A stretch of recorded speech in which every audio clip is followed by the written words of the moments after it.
అందరికీ డాక్టర్ బాబాసాహెబ్ అంబేద్కర్ గారి 132వ జయంతి శుభాకాంక్షలు.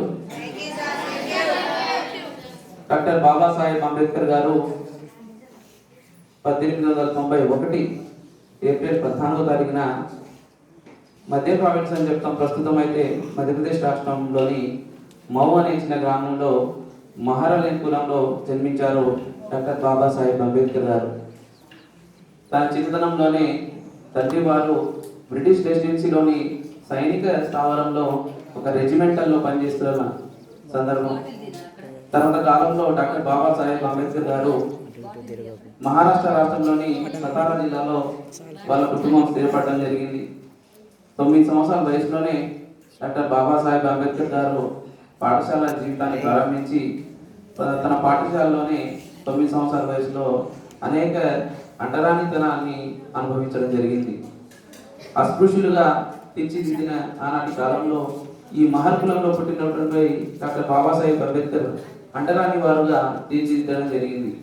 అంటరాని వారుగా చెప్తున్న సందర్భంలో, పాఠశాలలో విద్యాభ్యాసం నేర్చుకున్న సందర్భంలో అనేక అవమానాలని భరించడం మనం చాలా సందర్భాల్లో విన్నాం, పాఠశాల పుస్తకాల్లో చదివాం. పాఠశాలలో చదువుకున్న సందర్భంలో డాక్టర్ బాబాసాహెబ్ అంబేద్కర్ గారు అనేక అవమానాలను భరించారు. పాఠశాలలో చదువుకున్న సందర్భంలో కనీసం ఈ మాలి కులస్తులను కనీసం పాఠశాలకు రానిచ్చేవారు కాదు. వీళ్ళని దళితులుగా అవమానించేవారు. మీరు అంటరాని వారు, మిమ్మల్ని ముట్టుకుంటే మలినమైపోతున్నాం అనే సందర్భాల్లో ఉన్నత వర్గాల వాళ్ళు, ఉన్నత కులస్తులు గ్రామాల్లో రానియకుండా ఆ యొక్క గ్రామం చివరిలో ఉంచేవారు. ఆనాటి కాలంలో పాఠశాలలో చదువుకున్న సందర్భంలో డాక్టర్ బిఆర్ అంబేద్కర్ గారు అనేక అవమానాలను భరించారు. చదువుకునే సందర్భంలో ఒక చివరిన మూలన కూర్చొని చదువుకునేవారు. పాఠశాలలో దాహం వేస్తున్నప్పుడు మంచినీళ్ళు తాగడానికి కనీసం మంచినీళ్ళు ఇవ్వని సందర్భంలో చదువుకున్నారు డాక్టర్ బాబాసాహెబ్ అంబేద్కర్ గారు. మంచినీళ్ళు తాగాలంటే ఆ పాఠశాలలో ఎవరో ఒక ఆ యొక్క అటెండర్ యొక్క ప్యూన్ యొక్క సహాయంతో ఆ కుండను పైకెత్తి పైనుంచి పోస్తే గాని ఈ మహాకులస్తులు తాగేవారు. అలా అణగారిన వర్గాల వారుగా కీర్తించారు ఈ మాలి కులస్తులని. ఇది వీళ్ళని దళితులుగా చూసేవారు. వీళ్ళని కనీసం పాఠశాలలో రాణించేవారు కాదు. ఒక మూలన కూర్చోబెట్టి పాఠశాలలో చదువుకునే అవకాశాన్ని కల్పించేవారు. మంచినీళ్ళు తాగడానికి అనేక అవమానాలు.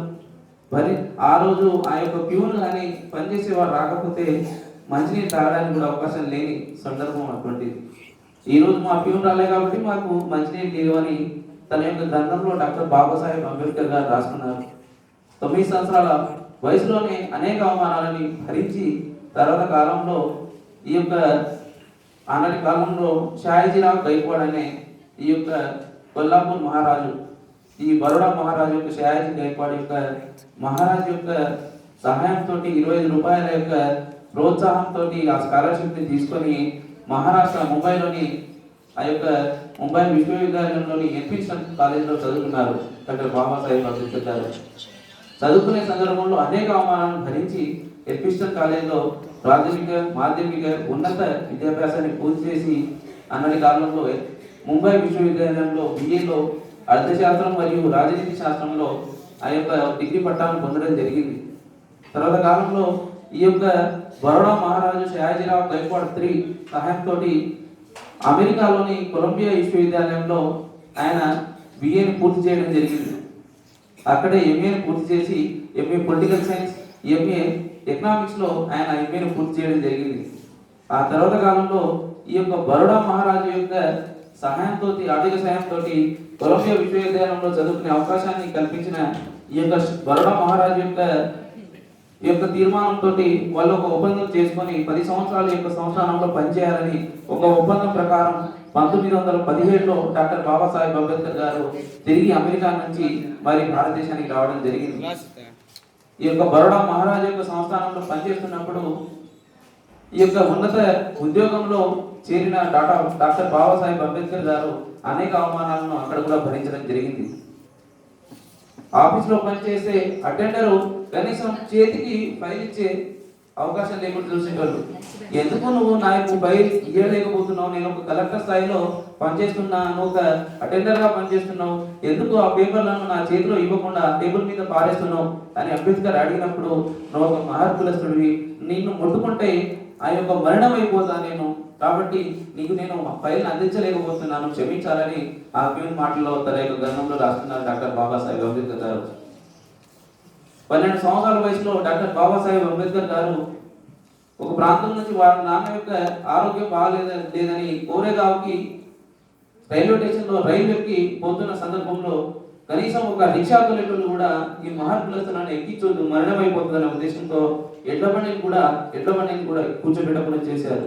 అటువంటి సందర్భంలో రైల్వే స్టేషన్లో ఉన్నటువంటి ఈ రైల్వే మాస్టరు, స్టేషన్ మాస్టరు ఎడ్ల బండి ముందు నడుస్తూ ఉంటే వాళ్ళ వెనుకల పరిగెత్తుతూ ఉంటే వీళ్ళు పరిగెత్తుకుంటూ పోయేటోళ్ళు. అట్లా డాక్టర్ బాబాసాహెబ్ అంబేద్కర్ గారు అనేక అవమానాలను తట్టుకొని ఆ ఎడ్ల బండిని తానే స్వయంగా తోలుకొని ఆ వాళ్ళ నాన్నగారిని చూడడానికి పోతున్న సందర్భాలు, అనేక అవమానాలు భరించి తాను అనుకున్న లక్ష్యాలను సాధించారు. తర్వాత కాలంలో డాక్టర్ బాబాసాహెబ్ అంబేద్కర్ డిగ్రీ పూర్తి చేసిన తర్వాత ఈ అవమానాన్ని భరించలేక తన ఉద్యోగానికి రాజీనామా చేసి తన యొక్క సొంత డబ్బులతోటి లండన్, ప్రస్తుతం ఇంగ్లాండ్ దేశంలోని లండన్ విశ్వవిద్యాలయంలో ఆయన ఎంఫిల్, పిహెచ్డి లాంటి చదువులు చదువుకున్నారు.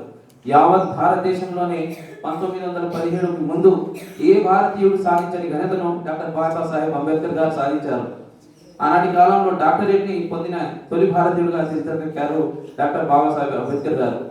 డాక్టరేట్ పట్టాను పొంది ఎంఫిల్, పిహెచ్డి లాంటి చదువులు చదువుకొని తర్వాత కాల ఎల్ఎల్బి లాంటి లిటరేచర్, ఈ యొక్క న్యాయశాస్త్రంలో పట్టా పొందిన తొలి భారతీయుడుగా చరిత్రకెక్కారు డాక్టర్ బాబాసాహెబ్ అంబేద్కర్ గారు. న్యాయవాది విద్యను పూర్తి చేసి డిగ్రీ పట్టా పొంది 1917లో 27 సంవత్సరాల వయసులో మళ్ళీ తిరిగి భారతదేశానికి వచ్చి భారతదేశంలో ఆనాటి కాలంలో అడుగంటుపోయిన అనేక సామాజిక దురాచారాలను కళ్ళతో చూసినటువంటి అంబేద్కర్ చెల్లించిపోయి తర్వాత కాలంలో మూక్ నాయక్ అనే పత్రికను, బహిష్కృత భారత్ అనే పత్రికలను రచించి ఆ యొక్క పత్రికల ద్వారా ప్రజల్ని చైతన్యవంతులను చేస్తే తప్ప ఆనాటి కాలంలో ఉన్నటువంటి సామాజిక దురాచారాలను మనం రూపుమాపలేము. కుల వివక్షతను, అంటరానితనాన్ని చాలా పాటించేవారు ఆనాటి కాలంలో. ఒకవైపు భారతదేశం స్వాతంత్రం కోసం పోరాటం చేస్తుంటే మరోవైపు ఎవరైతే దళితులను ఉన్నారో వాళ్ళని అంటరాని వారిగా చూసేవారు. ఈ యొక్క అంటరాని వారిని, అస్పృశ్యతని నివారణ చేయడానికి డాక్టర్ బాబాసాహెబ్ అంబేద్కర్ గారు నడుపెట్టుకున్నారు ఆనాటి కాలంలోనే.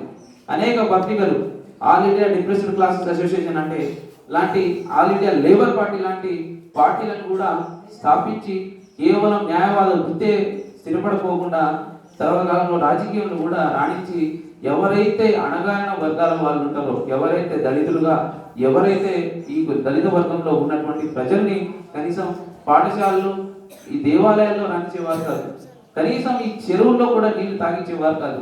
అటువంటి సందర్భంలో 1931లో డాక్టర్ బాబాసాహెబ్ అంబేద్కర్ గారు మహారాష్ట్రలో ఒక చెరువుకి స్వచ్ఛందంగా ప్రజలందరూ, దళితులందరూ స్వచ్ఛందంగా మంచినీరు తాగే ఒక పెద్ద కార్యక్రమానికి శ్రీకారం చుట్టారు. దళితులు, మాలికులస్తులు మంచినీరు తాగితే మరణమైపోతుందని మూతికో ముంత, నడికో చీపురు తగిలించుకొని తిరుగుతున్న సందర్భంలో కూడా దళితులు యొక్క చెరువులో నీళ్లు తాగించి ఆ యొక్క ప్రజల్ని చైతన్యవంతులు చేసిన ఘనుడు డాక్టర్ బాబాసాహెబ్ అంబేద్కర్ గారు. అనేక దళిత అవమానాలను, అనేక సాంఘిక దురాచరణను రూపుమాపారు.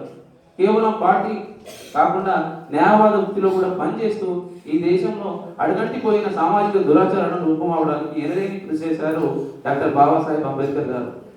తర్వాత కాలంలో న్యాయవాద వృత్తిలో చేపట్టిన తర్వాత కొన్ని సంవత్సరాలు ఉపాధ్యాయుడిగా, ఆచార్యుడిగా పనిచేశారు డాక్టర్ బాబాసాహెబ్ అంబేద్కర్. డాక్టర్ బాబాసాహెబ్ అంబేద్కర్ ఒక ఆర్థికవేత్త, రచయిత, సామాజికవేత్త, ఒక రాజకీయవేత్త, తత్వవేత్త, అన్ని రంగాల్లో రాణించి ఈ దేశానికి దిశానిర్దేశం చేసే ఒక రాజ్యాంగాన్ని రచించాలనే ఒక దృఢ సంకల్పంతో ఆనాటి కాలంలో భారతీయులు విదేశాల వైపు చూస్తున్న సందర్భంలో కూడా నేను నా భారతదేశ రాజ్యాంగాన్ని రచించే శక్తి సామర్థ్యాలు నాకు ఉన్నాయి కాబట్టి నేను ఆ యొక్క ఎల్ఎల్బి లాంటి చదువుకున్న మేధావుడిగా ఈ దేశ రాజ్యాంగాన్ని రచించే అవకాశాన్ని కల్పించారు ఆనాటి కాలంలో. అటువంటి సందర్భంలో 2 సంవత్సరాల 11 నెలల 18 రోజులు ఎనలేని ఈ యొక్క 7గురు ఈ యొక్క భారత రాజ్యాంగ పరిషత్ ఈ యొక్క భారత రాజ్యాంగాన్ని రచించే ఒక కమిటీలో టాపింగ్ కమిటీలో మెంబర్గా అయ్యి ఎనలేని కృషి చేసి రాత్రి కూడా పడుకోకుండా ఆయన మన దేశానికి ఒక దిశానిర్దేశం చేసే రాజ్యాంగాన్ని రచించడం జరిగింది. మన దేశానికి 1930, 31, 32లో 3 రౌండ్ టేబుల్ సమావేశాలు జరిగినాయి. ఇంగ్లాండ్లో జరిగిన 3 రౌండ్ టేబుల్ సమావేశానికి హాజరైన ఏకైక భారతీయుడు డాక్టర్ బిఆర్ అంబేద్కర్. ఈ దేశ సమస్యల గురించి చర్చించడానికి 3 సమావేశాలను ఏర్పాటు చేస్తే బ్రిటన్లో 3 సమావేశాలకి హాజరైన ఏకైక భారతీయుడు డాక్టర్ బిఆర్ అంబేద్కర్ గారు. 3 సమావేశాలకు హాజరై ఎవరైతే దళితులు అణగారిన వర్గాలు వాళ్ళు ఉన్నారో వాళ్ళకి ప్రత్యేక నియోజకవర్గాలు, ప్రత్యేక ఓటర్లుగా గుర్తించాలని ఆనాటి కాలంలో బ్రిటిష్ ప్రభుత్వానికి నివేదిక సమర్పించారు డాక్టర్ బాబాసాహెబ్ అంబేద్కర్ గారు. మహాత్మా గాంధీ గారు 2వ రౌండ్ టేబుల్ సమావేశంలో పాల్గొన్న సందర్భంలో ఆ రోజు రాత్రి సమావేశం ముగించుకొని రాత్రి డాక్టర్ బాబాసాహెబ్ అంబేద్కర్ గారు రాత్రి 1 గంటలకి మరి పుస్తకాన్ని రాస్తూ చదువుకొని ఆ యొక్క గ్రంథాలను పఠిస్తున్న సందర్భంలో ఒక విలేకరు పోయి, ఏమండి 10 గంటలకు రాత్రి 10 గంటలకు డాక్టర్ ఈ యొక్క గాంధీజీ గారు పడుకున్నారు, మరి ఇంకా 1 అవుతుంది, మరి ఇంకా మీరు పడుకోలేదు ఏంటంటే, గాంధీజీ తరఫున ఉన్నటువంటి భారత ప్రజలు ఉన్నత వర్గాల వాళ్ళు, చైతన్యవంతులు, వాళ్ళు ఆల్రెడీ చైతన్యవంతులు కాబట్టి నేను గాంధీజీ గారు నిద్రపోతే ఆ ప్రజలకు వచ్చే నష్టము ఏమీ లేదు. కానీ నా ప్రజలు అణగారిన వర్గాల వాళ్ళు ఇంకా నేను మేల్కొల్పలేదు, ఇంకా నిద్రావస్థలోనే ఉన్నారు, చైతన్యవంతులు కాలేదు. వాళ్ళని చైతన్యవంతులను చేయడం కోసం, వాళ్ళ నిద్రావస్థలో నుంచి బయటికి తీసుకురావడం కోసం నేను నిద్రలేని రాత్రులు గడుపుతున్నా అని మాట చెప్పారు డాక్టర్ బాబాసాహెబ్ అంబేద్కర్ గారు. దళితులకి ఎవరైతే ఈ దళితులు మాలికులస్తులు ఉన్నారో వాళ్ళని దళితులుగా అణగారిన వర్గాలుగా చూసేవారు. వాళ్ళకు ప్రత్యేక నియోజకవర్గాలు, ప్రత్యేకంగా ఎమ్మెల్యే సీట్లు కావాలని బ్రిటన్ ప్రభుత్వంతో పోరాటం చేసి కమ్యూనల్ అవార్డుని తీసుకొని వచ్చారు డాక్టర్ బాబాసాహెబ్ అంబేద్కర్ గారు. చాలా సందర్భాల్లో మహాత్మా గాంధీ గారితో విభేదించి మరియు గొడవలు చేసి మరి ఈ దేశానికి ఎవరైతే అణగారిన వర్గాల వాళ్ళు ఉన్నారో వాళ్ళకి కమ్యూనల్ అవార్డు రూపంలో ప్రత్యేక నియోజకవర్గాలు కావాలని ఆ యొక్క బలాలది ఆనాటి రాజ్యాంగంలో వాళ్ళకి ప్రత్యేక రిజర్వేషన్లు కల్పించడం జరిగింది.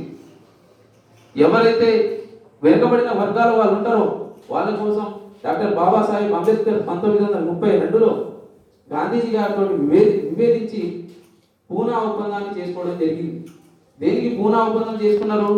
డాక్టర్ బాబాసాహెబ్ అంబేద్కర్కి గాంధీజీ గారికి మధ్య పూనా ఒప్పందం ఎందుకు జరిగిందంటే, ఆనాటి కాలంలో ఎవరైతే దళితులు ఉన్నారో వాళ్ళకి ప్రత్యేక నియోజకవర్గాలు, ప్రత్యేక ఓటర్లుగా గుర్తించాలి, మేము చాలా వెనుకబడి ఉన్నాం కాబట్టి మమ్మల్ని గుర్తించి రాజకీయంలో మాకు ఒక ప్రత్యేకమైన స్థానాన్ని కల్పించాలి, రాజకీయంలో మేము కూడా రాణించాలంటే ప్రత్యేక స్థానాన్ని కల్పించాలని ఆనాటి కాలంలో గాంధీజీ గారితో విభేదించి ఆ కమ్యూనల్ అవార్డుని తీసుకొచ్చారు డాక్టర్ బాబాసాహెబ్ అంబేద్కర్ గారు. 7 ఉన్నటువంటి ఈ ప్యానెల్లో భారత రాజ్యాంగ పరిషత్లో 7 వివిధ కారణాల వల్ల ఒకరు ఉన్నత చదువుల కోసం ఇంగ్లాండ్ వెళ్ళిపోయారు, ఇంకొకరు అనారోగ్యంతో భారతదేశంలో ఉండిపోయారు. మిగతా వాళ్ళు రాజ్యాంగ రచన కమిటీలో ఉండి ఢిల్లీకి రాలేని సందర్భంలో కూడా అన్ని యొక్క సమస్యలను అధిగమించి 60 దేశ రాజ్యాంగాలను చవి చూసిన ఏకైక భారతీయుడు డాక్టర్ బిఆర్ అంబేద్కర్ గారు. 60 దేశ రాజ్యాంగాలను చూసి అందులోని ముఖ్య లక్షణాలను గ్రహించి మన దేశ రాజ్యాంగంలో పొందుపరచడం జరిగింది. ఈ భారతదేశ రాజ్యాంగాన్ని 2 సంవత్సరాలు సుదీర్ఘకాలం పాటు ఎందుకు రాస్తున్నారంటే 60 దేశాల రాజ్యాంగాలను చూసి వాళ్ళ యొక్క ముఖ్య లక్షణాలను మన దేశంలో కూడా మనం కల్పించుకుంటే, ప్రాథమిక హక్కులు అమెరికా రాజ్యాంగం, ఆదేశ సూత్రాలు ఐర్లాండ్, ప్రాథమిక విధులు రష్యా రాజ్యాంగం, రాజ్యాంగ పరిషత్ ఈ యొక్క అమెరికా రాజ్యాంగం లాంటి అనేక దేశాల యొక్క రాజ్యాంగాలను చూసి వాళ్ళ యొక్క మౌలిక లక్షణాలను దేశ రాజ్యాంగంలో పొందుపరిచి మనకు ఒక దిశానిర్దేశం చేసిన ఘనుడు డాక్టర్ బాబాసాహెబ్ అంబేద్కర్ గారు.